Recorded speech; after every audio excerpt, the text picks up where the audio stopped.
Hello, welcome to Connect Africa. I am Mahlet, your host here at Connect Africa.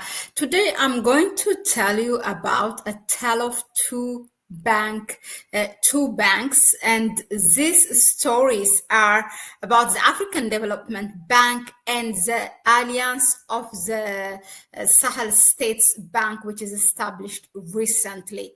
Now, you may ask, what is there to compare, as one is established more than 60 years ago, and the other one just established a couple of weeks ago? Yes, you have a point there, but what I am going to bring you is that the one that's established recently, that's the Confederal Investment Bank of the Sahel States, seems to be more advanced, and that this old African Development Bank has a lot to learn from this bank, okay? Now, before I go and make a comparison, let me tell you about the background of these banks. Look, the African Development Bank was established in 1964, right after 1 year after the Organization of the African Unity was established. Its purpose was primarily to contribute to the economic and social progress African countries. Its main objectives are to mobilize financial resources, promote investment, and provide financial and technical assistance to support sustainable development.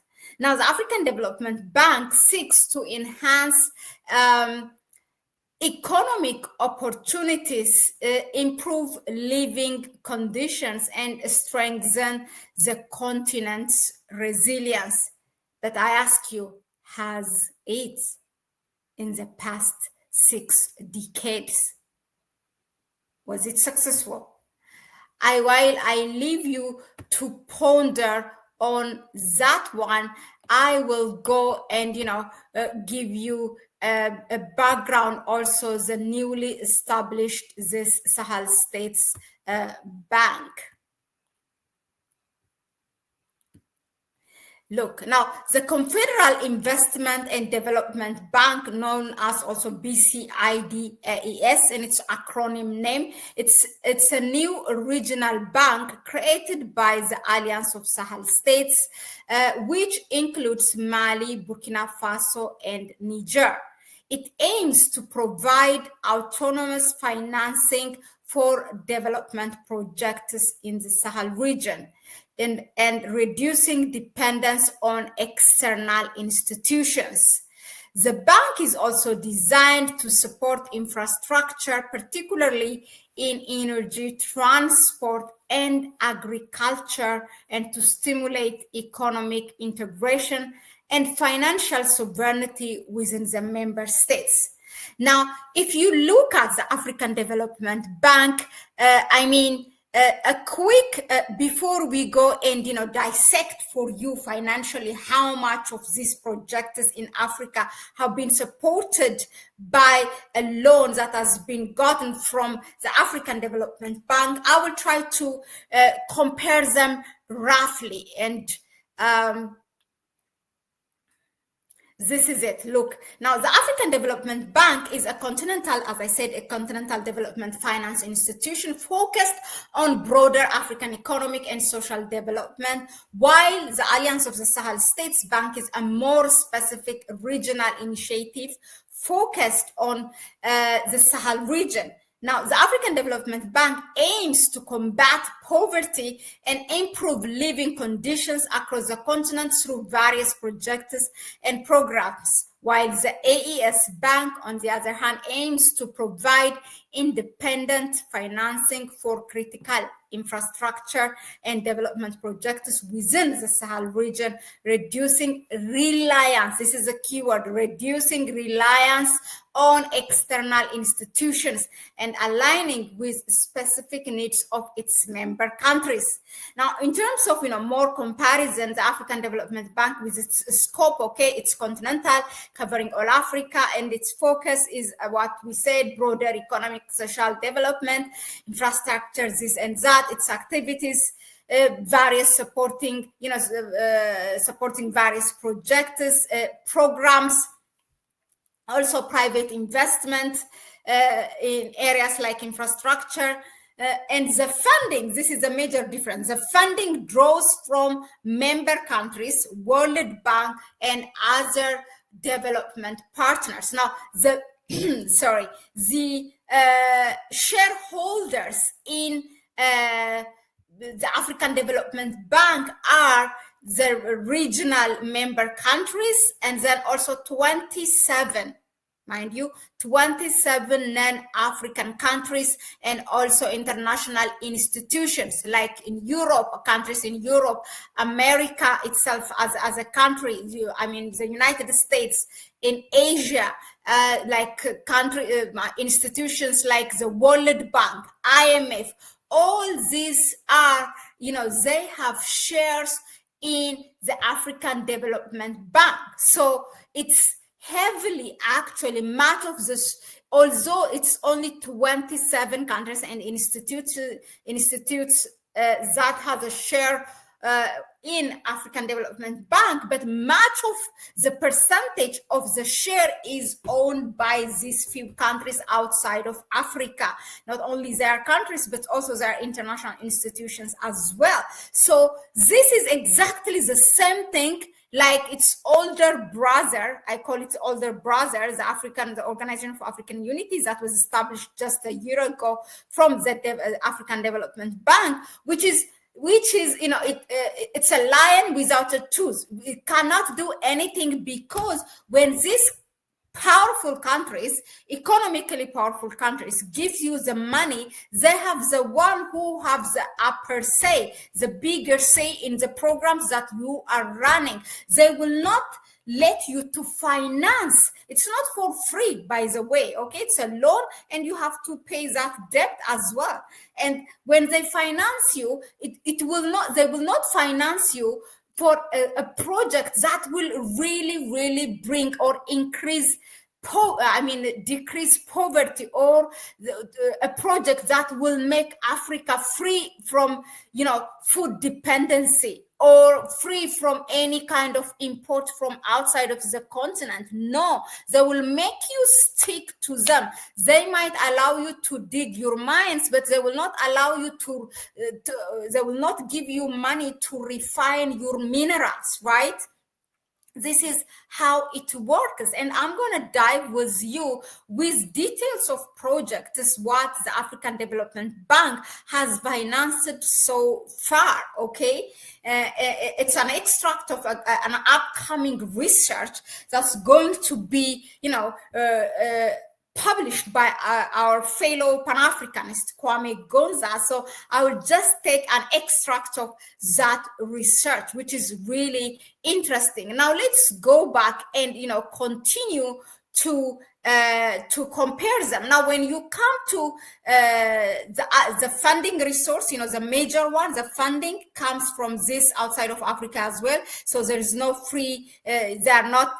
African Development Bank is not independent. Independent from this powerful countries. So its partnership is with them. Although there are also member countries of within the continent which have share within that bank. Now, when it comes to the Alliance of the Sahel States Bank, okay, its scope is regionally, as the name suggests, it is these alliances between three countries, but they don't go beyond that, okay? And the focus is to create autonomous financing for critical infrastructure and development projects within the Sahel region. Its activities, of course, provides financing for projects aligned with specific needs of the member states or member country, you see, the aim is to reduce their dependence on external institutions, because these countries, although this bank is established just a couple of weeks ago, they know exactly what kind of influence these funding countries will have on the projects they are going to finance within this country. So even the aim of it, the whole idea of establishing the Alliance of the Sahel States Bank is to be free from this external influence, because they know exactly what comes with it. They are first-hand victims, just like the rest of the African countries who are first-hand victims of what it means, the external financing is when to their projects in the countries of the continent. So they want to reduce that. Now, in terms of funding, it is initially established with 500 billion CFA francs in capital, with plans to attract additional funding from strategic partners. Now, this can be China, this can be Russia, I don't know, but they are, they want those projects, those funding partners that will not enforce them or influence, pressure them to finance it, to use the money only to a certain type of project that will not really make them free, that will not really grow their economy, because these colonial powers will not allow you really to grow economy. Let's be honest. But the type of partnership that we know from China and Russia, or even Asian countries, is something different. So the key difference between the African Development Bank and the Sahel States Bank is that there is a geographical thing, there is a funding model, which is really the main thing, and the purpose of it, the funding, meaning it doesn't come from outside of these three countries, but the African Development Bank, even it is most of the share is owned by the previous colonial powers and the United States, and institutions like IMF and World Bank, okay? And the purpose of it is that what the African Development Bank says, it is to decrease poverty or to eradicate poverty. But Africa is what? I mean, is it free from poverty right now after 6 decades? No. So we really have to start to look inward and start, to change our approach. This relationship marred by diplomacy that doesn't get us anywhere, this electoral democracy that doesn't get us anywhere, because this is not exactly what our people need. Our people need a life-changing programs that will bring really a real change within the household that we are living. We are not anymore captivated by your sweet talks and slogans. No, we need real change in the house where we live in, or those women who are selling on the street, those women vendors, they want to see real change. They don't care about your democracy, your diplomacy with this country. They want you to do things that brings really real change, and that will not be achieved, your governments, by diplomacy. Now, another critical difference between these two banks is that when it comes to a relationship with existing institutions, now the African Development Bank is a long-established institution, and it has outlined its objectives and roles and whatever. The AES Bank is a very new one, very recent. It's a couple of weeks ago in Burkina Faso. The first, the launching conference is kicked by these three countries, and but the difference is that the relationship with their existing institution, while the other one, the African Development Bank, is strengthening highly its relationship with these external institutions. This one, the Sahel States Bank, it seeks a greater, independence from existing institutions, whether be it in West Africa or in the continent or internationally. They want to be free. And that is the only way to achieve economic development, really. And there's no other institution to tell this more perfectly than the African Development Bank itself, as it did not achieve really eradicating no poverty from any country. Now, why do I say that, in detail, to talk about why it did not achieve to eradicate any poverty? Because I will tell you in a minute. So why the amount of the finance that so far it has lent these countries in Africa, the amount is really not that big, okay? Look, now, in a sense, the African Development Bank is larger, more established institution with broader mandate, while AS Bank is a more focused regional initiative, okay, and seeking greater autonomy and control over its own development financing. Now, let me go and, tell you some of the things it has financed the African Development Bank.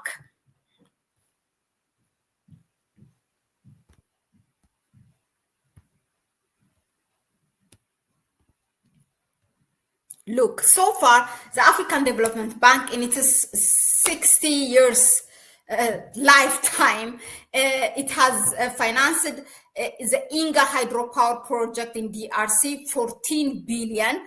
It's a major hydroelectric dam in Congo River, which is also one of the Africa's flagship project of Agenda 2063. It has financed the Lagos-Abidjan highway, which is 15.6 billion. And then the Julius Nyerere hydropower project, which is 3 billion. The desert to power initiative in the Sahel region, which is 20 billion total, but the African Development Bank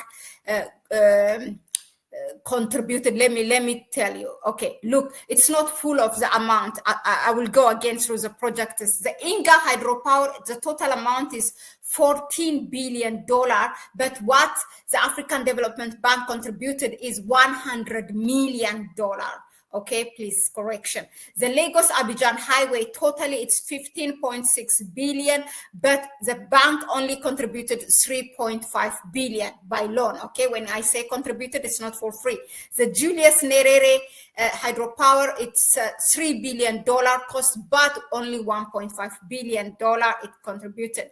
And it goes on. There is no single project. It has contributed more than that, $3.5 billion project. But if you really ask the question, what requires for a continental scale kick-off projects, it starts from 50 billion and soaring beyond 150 billion for initiatives like the Africa, for example, if you know, this is introduced by the Pan-Africanist Kwame Gonza, the African Railway Triangle Network Master Plan.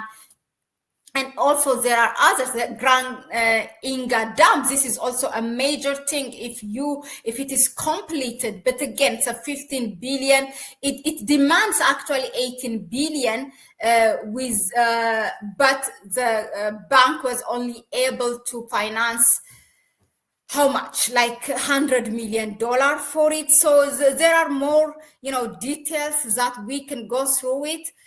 But all in all, you can see that for a continental for a continental scale kickoff projects, it really wasn't able to finance any of those kind of projects. That is what I wanted to bring you, the tale of the story of two banks in the continent. And I will leave you with your conclusion. What do you think of, this difference, and which bank do you think it can strive, it can achieve its goal? So I'm gonna leave you that to comment it in the comment section, and come up with your, I don't know, if you have any other idea or any information that we can add on this and then elaborate. It's all welcome, your suggestions, questions, comments as well. So thank you very much again for tuning in. Let us know in the comment section again your ideas. We will bring you a bigger discussion on this with Kwame Gonza. And until then, it's a bye-bye from me for now. But do not forget to subscribe to the channel, as we see most of you are not subscribed, but you listen, you watch to our channel. And also you can donate to us. You can support us through our PayPal account and buy me a coffee link. You can find it in the description section. Ciao, ciao.